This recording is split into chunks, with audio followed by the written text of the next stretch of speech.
लोगोफोर, नोंसोर मिथिगौ ना बे सदाबाहार बिबार थामहिनबा जुगामि बिबारनि सोमोन्दै? बे बिबारखौ जों गावबा गावनि न'आव गायनानै लायो, नाथाय बेनि गुनखौ जों गोबाङानो मिथिरोङा आरोना। बे बिबारनि सोमोन्दै आं नोंथांमोननो बे भिडिअ'नि गेजेरजों सुंद'यैब्लाबो फोरमायनो नाजागोन। जुदि बे भिडिअ'नि बाथ्राफ्रा नोंथांमोननि लाइफआव बाहायजाथाव, अब्ला भिडिअ'खौ लाइक आरो चेनेलखौ साबस्क्राइब खालामबानो जाबाय। लोगोफोर, बे बिबारखौ गोबां धोनि सुबुंफोरा गावबा गावनि नखराव गायनानै दोननाय नुनो मोनो आरोना। आरो बे बिबारा जोबोर गोरलैयैनो रज'योबो आरोना। लोगोफोर, बे जुगामि थामहिनबा सदाबाहार बिबारा जोंनि खाफालखौ खेवो होनना शास्त्रआव बुंनाय दं। बे बिबारा जेरै समायना गाबनि, थिग बेबायदिनो बेयो जोंनि जिउआवबो गाब लाबोयो होनना बुंनाय जायो। बेनिखायनो नोंथांमोनाबो बेनि सोमोन्दै मिथिना लानाया गोनांथार। नोंथाङाबो नोंनि जिउनि लामायाव दावगानो थाखाय गोबां जुजिथाबगासिनो, नाथाय नोंथाङा बे बिथिङाव दावगानायनिख्रुइ गाहायथिंसो गोग्लैसिनदों, अब्ला नोंथाङाबो बे उपायखौ खालामनो हागोन। जेब्ला सासे सुबुङा बेफार खालामो, अब्ला बै सुबुङा जेब्ला बेफाराव खनले लस जायो, अब्ला दुखुजों बेफारखौ गारनो नागिरो आरोना। वास्तु शास्त्रनि बायदिब्ला बेफोरबायदि समाव बै जुगामि बिबारनि गेजेरजों गोबां बिथिङावनो दावगानो हायो होनना बुंनाय जायो।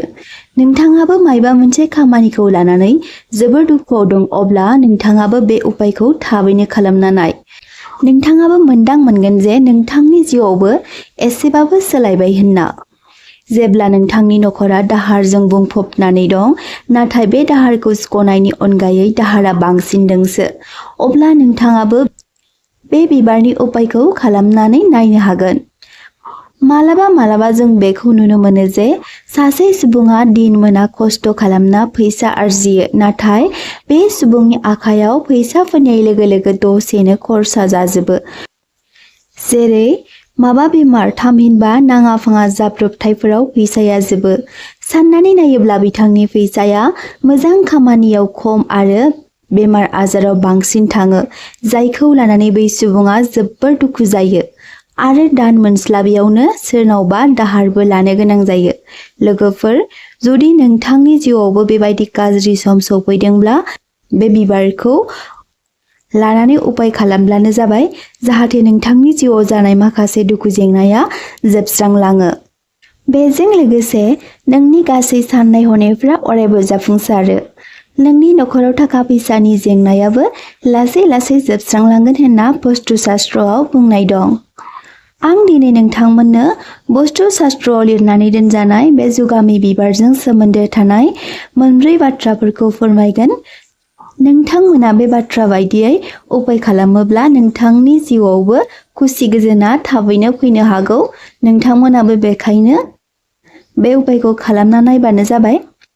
खालि नोंथांमोना गोसो होना खोनासंलांबानो जाबाय, जाहाथे नोंथांमोनजों जेबो गोरोन्थि जालाङा। नोंथांमोना बे उपायखौ मोजाङै खालामलांनो हायो। बेजों लोगोसे नोंथांमोना कमेन्टआव जै आइ बिमा माइनाव लिरनो दाबाव। नोंथांमोनाथ' मिथिखायो, बे बुहुमाव गोबां रोखोमनि बिफां लाइफां मोननाय जायो। बेनिफ्राय खायसे बिफां आरो लाइफांफोरा बेबायदि थायो जाय देबि देबताजों सोमोन्दो गोनां, जायफोरखौ नोंथांमोना मिन्थिखायो, जेरै थुलुंसि बिफां, फाख्रि बिफां, राम फाख्रि। बेबायदिनो गोबां खायसे बिफांफोरा दिव्य शक्ति थानाय जायो आरोना। फाख्रि बिफांनि बागै बुंनो थाङोब्ला बे बिफाङाव भगवान विष्णुआ जिरायो होनना बुंनाय जायो। बेल बिफां, जायखौ शिवलिंगाव बावोब्ला फुजाया आद्रा जायो। लोगोफोर, बेबायदिनो फुजाजों सोमोन्दो थानाय बिफांखौ जों गोसो गोथारै फुजायाव बाहायोब्ला जोंनि दुखु दाहाया जानगार जायो होनना वास्तु शास्त्रआव बुंनाय दं। बेनि गेजेराव बे जुगामि बिबारा अरायमा बारबाय थायो आरोना। बेनिखायनो बे बिबारखौ जुगामि बिबार बुंनाय जायो। बेनिखायनो बे जुगामि बिबारा नोंनि खाफालखौ खेवनो हानाय गुन थायो होनना बुंनाय जायो। आं नोंथांमोननो बेखौ मा खालामोब्ला राहा मोनगोन बेखौ खिन्थालांसै, नोंथांमोना गोसो होना खोनासंलांबानो जाबाय। बेनिनो गुफुर रोखोमनि बिबारा आइ बिमा लोक्षिखौ गोजोन होग्रा मोनसे बिबार। बस्तु शास्त्रनि बायदिब्ला आइ बिमा माइनावआ बिबारजों जोबोर गोजोनो आरोना। बेनिनो गलाबस्रे गाबनि जुगामिखौबो आइ बिमा माइनावआ जोबोर मोजां मोनो होनना शास्त्रआव बुंनाय दं। जेब्ला नों फुजायाव बे बिबारखौ बावो अब्ला नोंनि नखराबो लासै लासै निखावरि जेंनानिफ्राय बारग'नो हायो होनना बुङो। बेनि अनगायैबो गुफुर गाबनि जुगामि बिबारखौ आफा शिबनो बावोब्ला आफा शिबआ जोबोर गोजोनो। जुदि नोंनि जिउआव राहु केतुनि ग्रह नांनानै दंब्ला बेबो जानगार जायो होनना बुंनाय जायो। आरो बे गाबनि जुगामि बिबारखौ आफा शिबनो बावोब्ला शनिदेवाबो जोबोर गोजोनो होनना शास्त्रआव बुंनाय दं। लोगोफोर, नोंथाङा बेनिख्रुइ बांसिन गुन मोननो थाखाय बे गुफुर गाबनि जुगामि बिबारखौ शुक्रबार बारायखालि फुङाव सान ओंखारैनि सिगांनो खाना लाबो। नोंथांमोना बे बिबारखौ 27 था खाना लाबो, थामहिनबा 27 थाब्लाबो जागोन। नोंथाङा जेब्ला 27 था बिबारखौ खाना लाबोगोन अब्ला बेनि उपाया गुबुन आरो नोंथाङा जेब्ला 27 था बिबारखौ खाना लाबोगोन अब्ला बेनि उपाया आलादा रोखोमनि जागोन।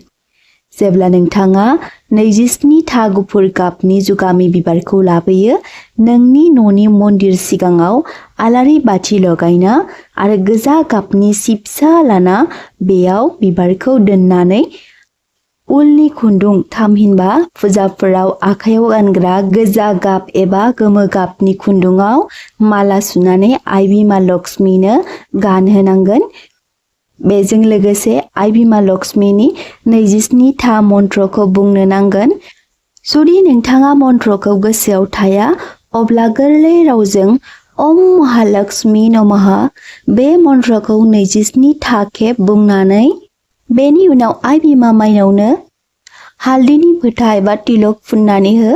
बेनि उनाव बिमा लक्ष्मीनि सालिसाखौ फरायनांगोन आरो बेखौ आरती खालामनांगोन। नों सालिसा फरायनाय समाव बै फिसा गोजा सियाव बेबायदि स्वास्तिक सिनखौ फुननांगोन। नों सालिसा फरायनाय समाव बै फिसा गोजा सियाव हालदैजों बेबायदि स्वास्तिक सिनखौ फुननांगोन। नोंथाङा बे हालदैनि फुननाय स्वास्तिकनि सायाव बै 27 था बिबारखौ दोननांगोन आरो 27 था जसनाय नङै माइरंखौ स्वास्तिक सिनाव दोननांगोन।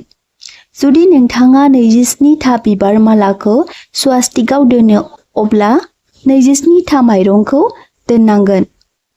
गोसोआव लाखि, माइरङा बायस'नाय जानो मोननाय नङा। जेब्ला नों माइरंखौ स्वास्तिक सिनाव होगोन अब्ला बै समावबो ओम महालक्ष्मी नमः मन्त्रखौ बुंनांगोन। बेजों लोगोसे नों जि मालाखौ आइ बिमानो गानहोदों बै मालाखौ स्वास्तिकनि सायाव दोननांगोन।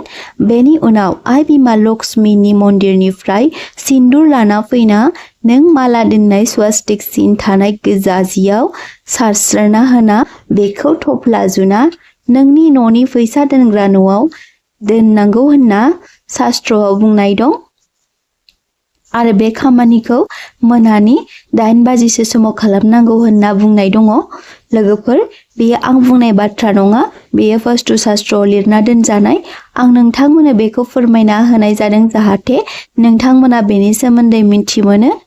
नोंथांमोननो आं बे सदाबाहार बिबारनि सोमोन्दै बुंथिनानै होबाय। अन्नानै नेगेटिभ कमेन्ट दाहर। बेबायदिनो आं नोंथांमोननि गेजेराव शास्त्रनि माखासे गियानखौ सुंद'यैब्लाबो फोरमायलांनो नाजागोन। लोगोफोर, भिडिअखौ जोबजासिम नायनायनि थाखाय साबायखर बावहरनाय थाबाय।